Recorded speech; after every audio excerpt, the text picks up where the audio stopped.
From the Library of Congress in Washington, D.C. I couldn't be more excited to introduce Pati Jinich today. She is a fellow food lover, writer, PBS television host, and in the interest of full disclosure, as we like to say in newspapers, she is a very dear friend of mine, and honestly one of my favorite people on the planet. And that is the only time I've ever said that at the National Book Festival, just in case you've been to other things. I first got to know Patti the way a lot of people in DC have, by going to one of her absolutely incredible classes at the Mexican Cultural Institute. Now this was a big class, if I remember, 100, 150 people maybe. And as soon as I was there and I saw Patti start to speak, I just thought she can hold the attention of a crowd like no one I had ever seen, or at least no one I had ever seen who wasn't already a star. There are naturals and there are naturals, and it seemed obvious to me that Patti was a natural. So I've been so thrilled to see her audience, the people who have come to realize, as I already had, how amazing she is. I've been so thrilled to see it grow and grow. She works incredibly hard to make her PBS show, Patti's Mexican Table, as rich and complex and gorgeous as her home country. She is passionate about the idea that American audiences should grow to understand just what Mexican food is all about, that it is so different from region to region of Mexico, that it is so full of freshness and life and love, just like Patti. In her latest book, Mexican Today, she sets out to prove that Mexican dishes should be part of any modern cook's repertoire. I've always thought that Patti has the mind of a scholar, the soul of a storyteller, the heart of a mom and a wife and a friend, and the smile of a star. Please welcome Pati Jinich. So you're making me cry. I know, we're gonna cry. I'm Pati Jinich and I love Joe. So in case you hadn't noticed, I was just going to introduce Patti, but Patti asked me to stay and ask her some questions on the stage, and we would have a conversation with you guys. So I guess one of the first things that I'm curious about is how you feel like your background, because you have such an interesting background, and I'm not sure everybody knows, how you feel like your background led you to food and how it continues to kind of inform what you do. Sure, yeah. Well, I think, many people ask me when I do book talks or demos, I always get a few people at the end that want to talk one-on-one with me and that ask me, how did you switch careers? How did you do it? And I immediately look into their eyes and say, do it. Mm-hmm. Because I feel like we all have these personal quests, where should we be? What should we do? I happen to have a very early on existential crisis. When I was like 30, 33, 34, I was already the mom of two, and I had been trained as a political analyst. I studied political science in Mexico and did a 3-year thesis on Mexican federalism and democratic institutions and the different local governments. So I was a wealth of information, about Mexico, all academically. And then I married Danny, who a lovely, lovely man, I'm very lucky. And we moved to Texas, and it was very weird because I felt like I was in limbo. The scenery looked a little bit like Mexico, but not really. You went into grocery stores and you saw jalapeno, you saw avocado, but they didn't taste like down in Mexico. And the restaurants, I got very nostalgic and started cooking and, very stubbornly continued with the academic path and did a master's and worked in a think tank, all the while Danny telling me, Patti, change, cook. And until one day, I just had a crisis. I mean, it had been, brewing up for like a year and a half. I had been so unhappy in my workplace. And I'm typically like a happy person. I'm accessible, I'm accommodating. I'm the youngest one of 4, and I'm the one in my family that people always call for advice when things are going wrong, and I'm always the one to say, look at it the other side, you know. And for a year and a half, I hadn't been able to look at it at the other side. I was miserable.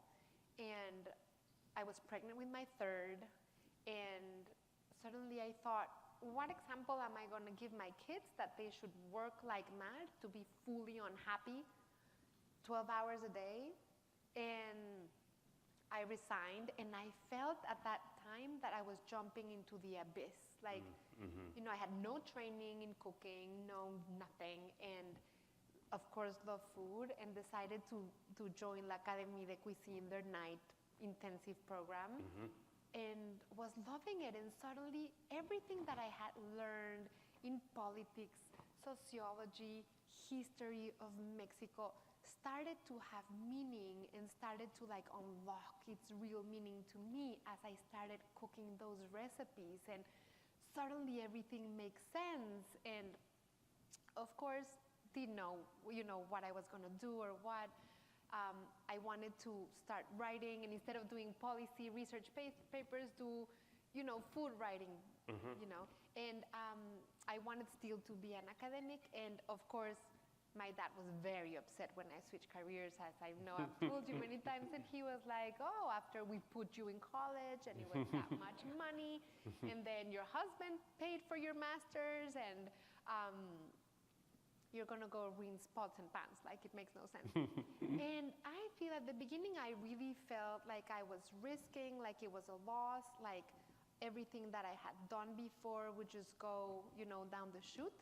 But as years started going by, I realized that everything that I had learned and trained was really giving me such a unique bastion from where to teach cooking and to write about cooking. And I feel when people ask me, going back to my introduction to this question, when people ask me, should I change? I've been a lawyer 30 years, you know, I say, well, if you want to be a landscaper, you'll know how to negotiate with your clients. You know, like, you never know when you, because life is such a zigzag, and now I see the value in not wanting to always go in a straight path, and everything makes sense, and then I think things naturally start coming together. Yeah.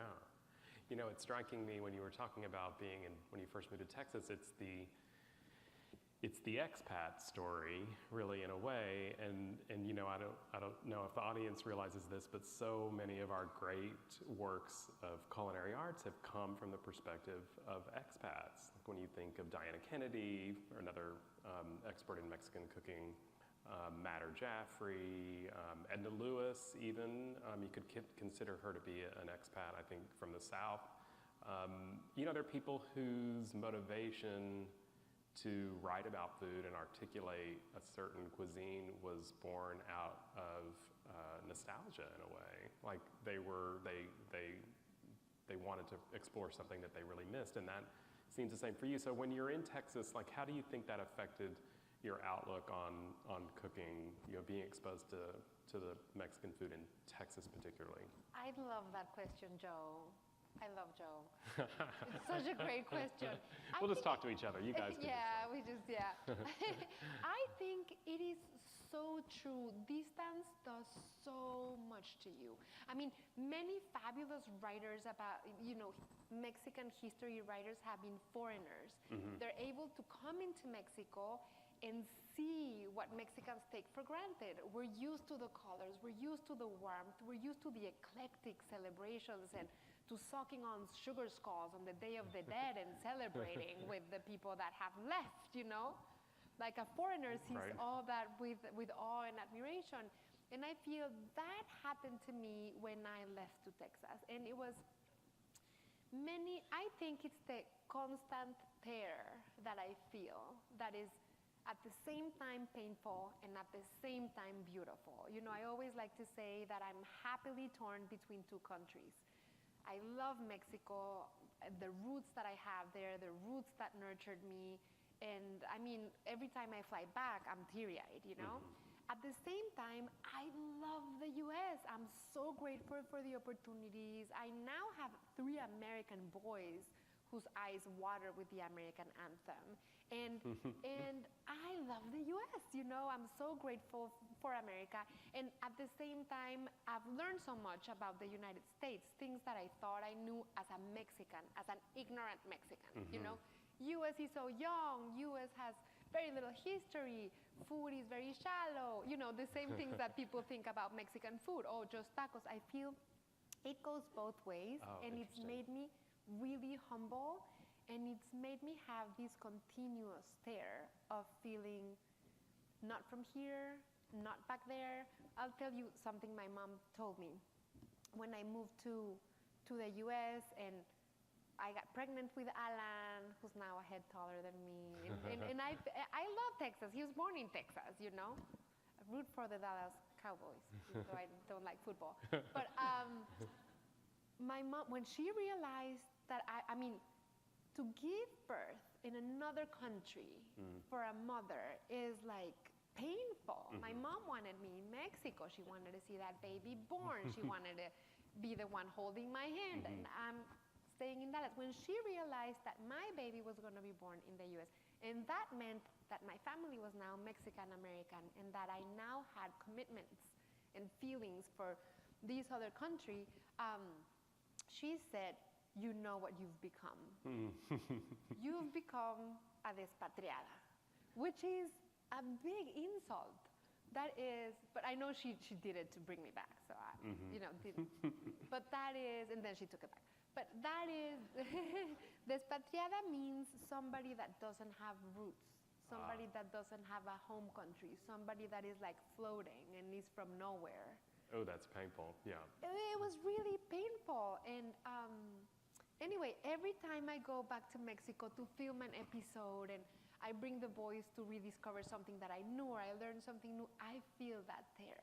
I feel that tear, like, oh, it's my Mexico. But then when I get back to our home in DC, I'm like, yeah, I'm home. It's like, this crazy woman, you know?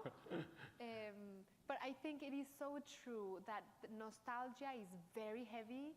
Nostalgia is a beautiful thing. It makes you see things in sort of a magical realism way, very fictional. You romanticize, and some things you exaggerate. And my dad tells me all the time, my sisters, they make fun of me, full disclosure. They're all like, I once wrote a piece for my blog about how my grandfather used to come on Sundays. You would have loved him. He was like an angel fallen from the sky, okay? My grandfather was just adorable. And he used to come on Sundays, and we used to make huevo rancheros and beans and pan dulce, and it was like incredible. And he used to show me how to pick figs from the fig tree and when to pick apples from the apple tree. And then, you know, he'd tell me the stories in the hammock. He came from Poland, from a very poor peasant family, and Mexico welcomed him so beautifully, and he was just fascinated with Mexico. So it was his, you know, anyway. I wrote this story, and my sisters and my dad read it, and when I went to Mexico, they're like, Patti, our backyard was the size of my car.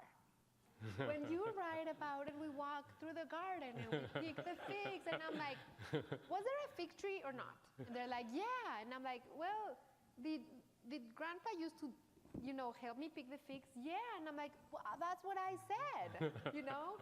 And then we used to have those gigantic breakfasts, but you make it sound big, Patti. You make it sound, and I'm like, but that's what's in my head. And it's not like I'm not making up facts. Right. I'm just that romantic, nostalgic person, you know?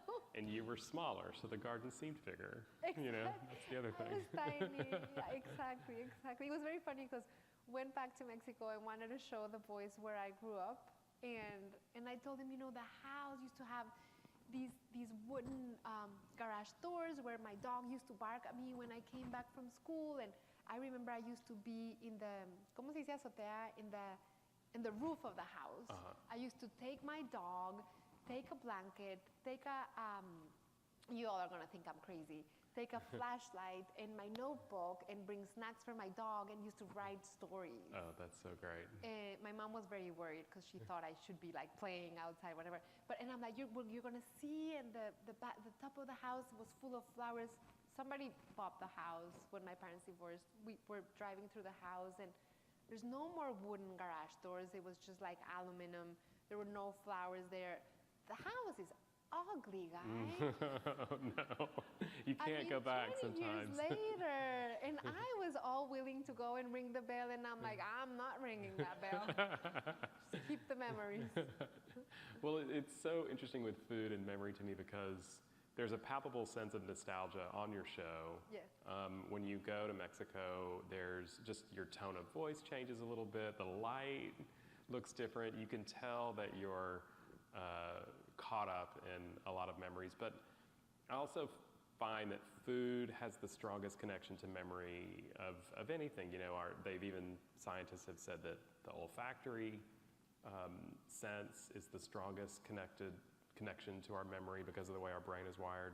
And I feel like taste is too. Like you can taste something and it takes you right back. So when you're looking at things to film for the show and even developing recipes, how does memory play into what you do in the kitchen?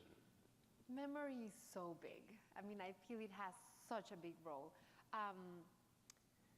I don't know if I told you the story about the hot dogs that I wanted to film. Yeah. Mm-hmm. So, you know, many people complain about Mexican food in the US. It's a bastardization of the real thing. It's not the real thing. And I mean, I keep finding incredible Mexican food. I've been on book tour on 20 cities, and I'm eating my way through some of the best tacos, you know. And anyway, I think things are changing dramatically. And south of the border, Mexicans love American food. So whenever people complain about Mexican food in the US, I respond, have you eaten a Mexican hot dog? Because, you know, the same thing can be said. Right next to the best and most popular taco stand is the best hot dog stand. Wow. And we Mexicans love them. You know, it's like that kind of, in a good way, love-hate thing. You know, we want to be proud, we want to be independent, we're Mexican, but we want that Coke. We want a hot dog. We want to watch that Hollywood film. We want the Levi's jeans. You know, it's like that kind of a... But so my sisters and I used to go to this hot dog stand that was on the way from school back home. So when my oldest sister, who's 8 years older than me, started driving, my parents didn't drive us anymore. And on the way back, we'd stop at this hot dog stand that was called El Galán, which translates to hunk or in both. And I always say he was not. But his hot dogs were insane. He used a turkey hot dog, and then he had pork bacon grilling, and it had all the bacon fat. And then, see, I'm hungry. In that bacon fat, he would throw chopped white onion, pickled jalapenos, tomato. And once that softened, he would add ketchup, which in Mexico we say catsup, and yellow mustard. And then he had an orange bottle that had a secret ingredient. Okay. And he would squirt some of that in there, and then he would mix that sauce until it was thick and sizzling. He would grab a bun, put it on the bacon fat, and then turn it around, put some... Who says that Mexicans don't love American and yellow cheese? We love American cheese. And he'd put a couple of slices of yellow cheddar, you know, American cheese. Yeah. And once it melted and it created a crust, he'd put the bun, pick up the cheese, and then put the bacon, put the sausage, and then the sauce. And then if you wanted your hot dog special, which everybody wanted special. More special than that? So he would add more bacon and more sauce. Okay. So you end up with a thing like that. And so we're 4 girls, okay? The 4 of us, we'd say, you know, let's be decent. Let's split 2 between the 4. And we'd eat it like in 1 second. Okay, let's split another 2 between the 4. And I mean, sometimes we would eat like 3 per head. I mean, we were starved. When we got back home, my mom used to make these really delicious meals. You know, chicken milanesa, alphabet soup, mashed potatoes, always dessert. And we'd show up. In Mexico, everybody comes together for lunch at 3 p.m. And so it's not like dinner, doesn't matter. Right. And so we'd all sit at the table, and we wouldn't touch a thing because we were so stuffed. So my dad got really upset. And after a couple of weeks, he took out 100 pesos and he said, nobody's going to cook in this house for you anymore. From now on, you all are just going to eat hot dogs. And we were like, yeah. So, and I always think, you know, when I'm trying to discipline my voice on something, and you decide on a strategy and you realize that it was a wrong strategy, but you can't take it back because you said it. So that's what happened until, you know, we realized we were making my mom feel very sad. We went back, and then, so many years later, oh my God, 30 years later, my parents divorced, my sisters live all in different places, and I'm here taping season 5. No, it was season 3 of Patti's Mexican Table. The first time I was working with this new production company, which was, as you know, a great departure from what I was doing because it was unscripted, right, totally natural. And when we got to Morelia and we were deciding what to film, so many things we have said. You were asking, you know, things that I know that in that state we need to try, people that we need to meet, but many things we leave, let's see what we feel like doing, let's see what we hear. And they kept us telling us about Richard's hot dogs. And all the crew, they're all American. They're like, we're not going to have hot dogs in Mexico. That's ridiculous. And I'm like, oh, you don't know what you're missing. We have to go.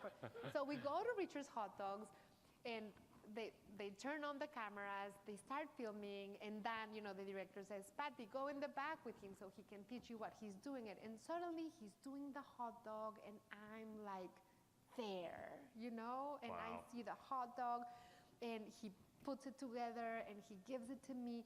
And I usually, when we go film, I'm feeding the crew because I get so excited, you know, this is so good. You have to try it, you have to try it. And I'm like telling the camera, this tastes like this and this. And I get the hot dog and I give it a bite. And then Dan says, Patti, tell us, what does it taste like? And I'm like, you know, no. And he's like, show it to camera. Like, aren't you going to give Dave a bite? Like, no, you know? So I had a really hard time. And okay, fine, the hot dog tastes like this, and here to the camera. I just wanted to devour the thing, you know? We finished taping, and Richard noticed like my suffering, and he said, I'll give you one to go. He gave me a hot dog. I jump in the van, and I close the door to eat my hot dog, and like 5 minutes later, Dan comes, opens the door, we're all leaving, and I'm like, crying my eyes out. And he's like, Patti, it was our first day working together. And he's like, did I do anything wrong? Like, was I screaming? And I said, no, it was just the hot dog. I'm fine. Man. And wow. He's like, oh, this is what I'm going to have to deal with, huh? So, that's the love for a hot dog. That's such a beautiful story. So, and you have a hot dog recipe in your book, in your new book. I have a hot dog. How did you interpret it then for your book? So I did, this is what I did not do. Because my sisters and I, after many years of going to the hot dogs, found out what was in the orange bottle. Uh-oh. It was orange soda. Wow. Because we saw El Galán, which he was not, pouring like orange crush, in the soda. And of course, when you think about it, it's sweet. Mm-hmm. We didn't care when we found out, but I didn't add it because I just felt it was unnecessary to add Orangina or Orange Crush to the hot dog. It just tastes good. That's a very different cookbook. Exactly. I think he was trying to thin out the sauce, to make it last longer or something. But and then I played with the other one. So in doing this book, I really tried to do, because when I was working with the editor, she's really fabulous, Roxanne. She was telling me, Patti, do you want to do more of the traditional and, for the contemporary kitchens, or do you want to do more of the new? And since I love doing both, I said, why don't we try doing both, and we do it by themes, taco night, enchilada night, Saturday. And I was having fun doing both. And I realized that for people, it's been a big change from the first book to this book. And I think people have had, even though they love the recipes, and I tried to be, very innovative with the tacos and enchiladas, people want to find a chicken chapter and a fish chapter, and I think it gives more order. Like, we're not used to going to the index, but so I tried to do a new hot dog. So I gave, which is delicious. So this one has, so the dreamboat is the one I grew up eating, and the hot dog del mercado, I just tried to add my favorite things that I go for when I go to a Mexican market: chicharrón, which is pork rind, queso fresco. I die without pickled jalapenos in my life. So pickled jalapenos and the juice, and it turned out really good. So it was something that I knew and something new. Great. So another really interesting aspect of your background and the way you approach cooking and your personality is that you're Jewish. So, and your family background's really fascinating. We were talking about it at a dinner a couple of weeks ago.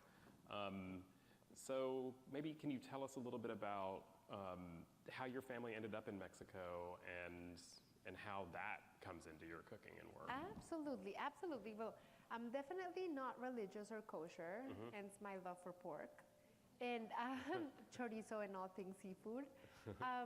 But my grandparents emigrated to Mexico at different historical times. On my father's side, they came from Poland, like in the 1920s, running away from pogroms. They were trying to get into the US, but the quota for Polish people was closed. And then my other grandparents, my grandmother came from Austria, and my grandfather came from Czechoslovakia. And they came during Second World War. Most of their family died in concentration camps. So it was two very different immigrant waves. And when I was growing up in Mexico, we weren't religious at all. We weren't an active part of the Jewish community. My parents were a little bit, very independent, even though we celebrated the Jewish holidays with my grandparents when they were alive. It was more a family cultural, especially a gastronomic experience, because there is something called Mexican Jewish cuisine, and it is delicious. I mean, what happens with Jewish people and Jewish communities as they've moved and settled around the world is that, thankfully, especially for Eastern European and Yiddish or Ashkenazi foods, which are very bland, they get stamped or enriched with the ingredients. The mingling of Mexico and the Jewish community has been one of warmth and a lot of things in common. The Jewish people are a lot about family, eating together, sharing, overstuffing your kids when they don't want to eat anymore. Mexicans are, the same. There's a lot of shared values. But when I grew up in Mexico, I must have been the only Jew in a class of 120 people. And so there was something about it that wasn't comfortable. I wanted to be like everybody else. So you had Gomez, Pereira, Drzansky, like, who's that, And it always stood out a little, and I felt like I was, treading between worlds. I felt very Mexican, of course. My parents are firstborn Mexicans. I'm a second generation Mexican. Like, to me, I'm like 100% Mexican, and as a Mexican, you celebrate Catholic celebrations because they're national. I mean, posadas, who doesn't? And Christmas and Easter and Day of the Dead, and because all those celebrations are like embedded in the Mexican DNA. And I grew up also mostly raised by my nana. My mom worked full time, and my nanny, who came from Oaxaca, she was this lovely woman who was Catholic in the very Mexican eclectic way. And I used to go with her to Mass on Sundays, like do the full thing, And my parents, when they were married, they were a little selfish, and they used to leave my sisters and I with Sari, with my nana, and she used to make buñuelos and turkey, and we celebrated Christmas and exchanged gifts. And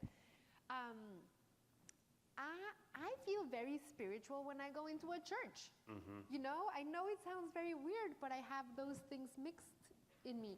And I remember when my grandmother, who, survived a war and came to Mexico and felt very welcome, but, went through all the trauma. When she saw me go like that in front of a church, she nearly had a heart attack. And she's like, Patti, do you realize what you're doing? I had no idea. But anyway, so I grew up feeling like, what am I? Am I from here? Am I from there? And then when I moved to the US, it got exponential because I was in Dallas. And when people saw me, they were like, and I'd say I'm from Mexico, they were like, no, you're not. You're not Mexican, and it was very, the people that I know from Mexico don't look like you at all. They don't sound like you at all. And then when I would say my last name, they'd be like, Jewish? They couldn't put two and two together. And so for me, it was like this clashy thing. And then I have American kids, so my boys are born. So now they're Mexican, American, Jews, And I think it took me to be over 40 years old to come to terms with all the different parts of my being and feel like they don't exclude each other. I used to be very defensive when I started cooking and I would get requests for, can you do something for Passover? I'm like, I'm Mexican, why should I do, Right. And I think now I've come to terms with all those sides. And I think one wants, your children to be very strong in the things that you felt weak. And I feel that's why we decided to put our kids in Jewish school for the elementary school years, because I wanted them to be very comfortable within their skin, which I think they are much more than when I was growing up. But still, when they came out of the bus, I used to take the kippah off of their head, But I feel like now it was a little fear, a little embarrassment, a little, but I feel like now I'm so proud about all my pieces, and I don't think I could have spoken this way 5 years ago. Now ask me for a matzo ball recipe, I'll share, because I feel with I'm pickled not jalapenos. Exactly. So I feel I'm a very opinionated person, and I and I tend to go yes or no. I like something, I love it. I don't like it. I can stand it. And I've learned with age to just, not be so up and down and just learn, because I know that I also change in the way I perceive things, and that has happened with Tex-Mex food as well. Yeah. So I want to open up to audience questions in a minute, but there was one other thing that I wanted to make sure that I asked you, because I have a particular interest in it, and that is one of the differences between your two books was really thrilling to me, which is that, you know where I'm going with this, which is that in your latest book, there are a lot of vegetable dishes, which I was so excited to see. And I think that a lot of people, who misunderstand Mexican food don't realize how many beautiful vegetables and treatment of vegetables are in Mexican dishes. They think that it's just always pork or braised meat, or if you do an American dish, that it's chicharrones on a hot dog, which it sometimes is. Yeah. But so talk to us about that, about putting more vegetables in the book and why, and sort of how you think about that. Yeah, I mean, I think this is a great question, and I'm going to give you a very funny answer. You know what I was saying about Mexico and the US? In Mexico, so the trends that happen in the US usually get to Mexico a little bit later, like quinoa. It started getting into Mexico, and now we're making quinoa tortillas. You are? Yes. I want to try that. I know, but it's like we have this thing. With the vegetarian and vegan and more vegetable dishes, in Mexico, there has never been a trend for vegetarian or vegan until very recently, so there wasn't that category as in a dictionary of a box. However, Mexican cuisine is inherently vegetarian and vegan. So, by the time we realized that, vegetarian is super cool, Mexican chefs and cooks start doing purposely vegetarian dishes, we realized, wait, all these pipianes, all these vegetables, all these sauces, all these soups are inherently, naturally vegetarian. We just haven't we haven't gotten that trend with that name, with that title fast enough. But Mexican cuisine has been farm to table since the Aztecs. Right. You know, when people here say farm to table, I'm like, that's how we grow up in Mexico. You go to the farmer's market, which is literally the people from the farm with their things on a roll from the market. Right. And the farm to table, you know, all these movements for fresh and seasonal. Mexico, Mexico, Mexico. Right. And it turns out that vegetarian and vegan is also, if you go to the provinces, especially in Mexico, and not necessarily Mexico City, you'll find that the Mexican diet is mainly vegetarian. It's black beans, pinto beans, it's cactus paddles, chayote squash, chilies, it's corn, corn tortillas, corn masa. There's very little meat. It's of course the taquerias and the, you know, the things that become popular. Great, delicious, thank you. Yeah. So I want to open it up to questions. So anyone who has questions, please come to one of the microphones so we can hear you. Otherwise, I have to keep asking questions, which I'm happy to do. Patti and I could talk all day, but we want to hear what you guys are curious about. Mexican foods. I think I was vegetables. We just so covered. personal. We're such completists. You have to stand up and you have to go to the microphone. Just stand up. Oh. Come to the microphone. Yay, Thank you. question. Hi. Hi. Have you tasted any other food besides Mexican and American food? Yes, yes, yes. We love all foods. My family loves Italian, Japanese, Chinese. Yeah, we love to explore, and we love to find where, you know, they're the common things and where the different things happen. We're just in Japan this summer, and I was so amazed with all the ceremony and attention that goes into the way we eat. So radically different from Mexico. You know, Mexican.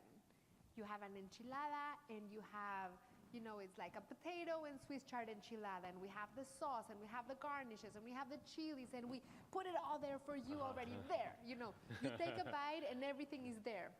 When we went to Japan, and I asked for the Japanese breakfast, it was like 20 things, and I was like, okay, so what goes on top of each other? And they're like, no, you pick a little this, you pick a little that. And I like to have a little bit of everything in a spoon. So first of all, I'm horrible with the chopsticks, embarrassingly. I mean, it was a challenge for me. And then I learned, you know, to appreciate why and how you're playing with your palate. You add a little bit salty, you add a little bit, and Mexican cuisine is more, everything's there for you. Right. But yeah, so yeah. Questions? Hi. Hi.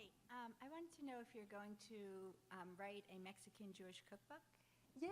That's a great question. Yes. I've been asked a lot about that. And in fact, you know, we're friends with Jo Nathan, who's phenomenal.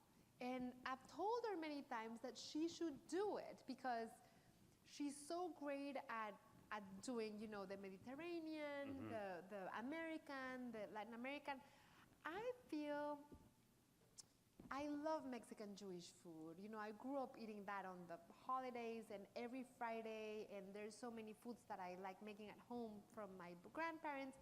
But since I am not kosher, you know, I don't know if that prevents me from having the authority to say, you know, here is a Mexican Jewish cookbook, because I think the expectation would be that it would also be kosher.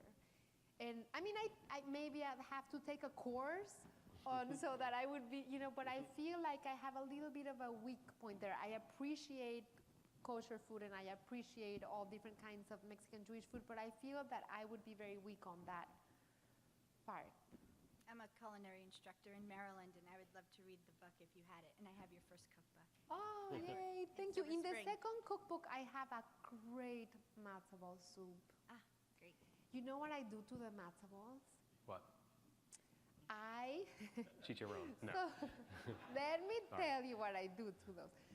My grandmother, who came from Austria, who was such an extraordinary cook, she used to add nutmeg instead of black pepper, and of course parsley and a little bit of sparkling water to make the matzo balls very fluffy.